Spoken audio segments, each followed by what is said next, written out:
ಸುರೇಶ್ ಅವರ ರಾಜಕಾರಣನೇ ಬೇರೆ. ಯಾವತ್ತೂ ಕೂಡ ವಿರೋಧಿಗಳ ಜೊತೆಯಲ್ಲಿ ಹೊಂದಾಣಿಕೆ ಮಾಡಿಕೊಳ್ಳದೆ ತಾನು ನಮ್ದಂತ ಕಾರ್ಯಕರ್ತರಿಗೆ ಶಕ್ತಿ ತುಂಬತಕ್ಕಂಥದ್ದೇ ಡಿ ಕೆ ಸುರೇಶ್ ಅವರ ಕಾರ್ಯವೈಖರಿ.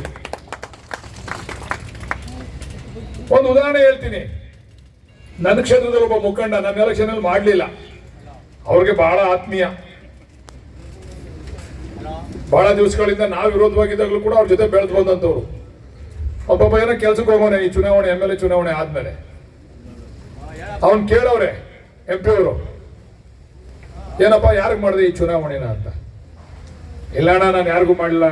ಏನ್ ಬಾಲಕೃಷ್ಣ ಓಟ್ ಹಾಕ್ಲಿಲ್ವಾ? ಇಲ್ಲ ಕಣ್ಣ. ಕುತ್ಕೊಂಡು ತೊಡ್ರೆ ರಾಜಕೀಯ. ಇದು ಅವರ ಕಾರ್ಯವೈಖರಿ.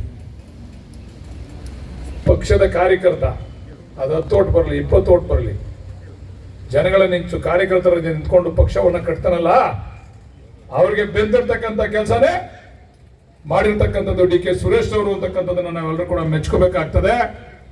ಇವತ್ತು ವಿರೋಧಿಗಳು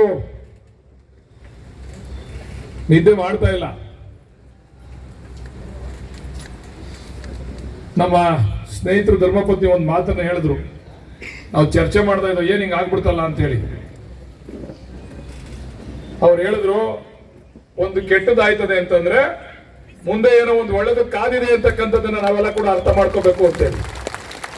ಇವತ್ತು ನಮ್ಗೆ ಕೆಟ್ಟದಾಗದೆ ಅಂದ್ರೆ ಮುಂದೆ ಅದು ಒಳ್ಳೇದಕ್ಕೋಸ್ಕರ ಅಂತಕ್ಕಂಥದ್ದನ್ನ ನಾವೆಲ್ಲ ಕೂಡ ಅರ್ಥ ಮಾಡ್ಕೋಬೇಕು ಅಂತೇಳಿ. ಇಲ್ಲಿ ಯಾರು ಕೂಡ ಈ ಕ್ಷೇತ್ರದಲ್ಲಿ ಮುಂದೆ ರಾಮನಗರ ಜಿಲ್ಲೆ ಖಂಡಿತ 4 ಕ್ಷೇತ್ರದಲ್ಲಿ ಕಾಂಗ್ರೆಸ್ನ ಶಾಸಕರನ್ನ ನಾವು ನೋಡ್ತೇವೆ. ಅದಕ್ಕೆ ನಮ್ಮ ನಾಯಕರಾದಂತಹ ಡಿ ಕೆ ಸುರೇಶ್ ಅವರು ನಮ್ಮ ಬೆನ್ನ ಹಿಂದೆ ಇರ್ತಾರೆ.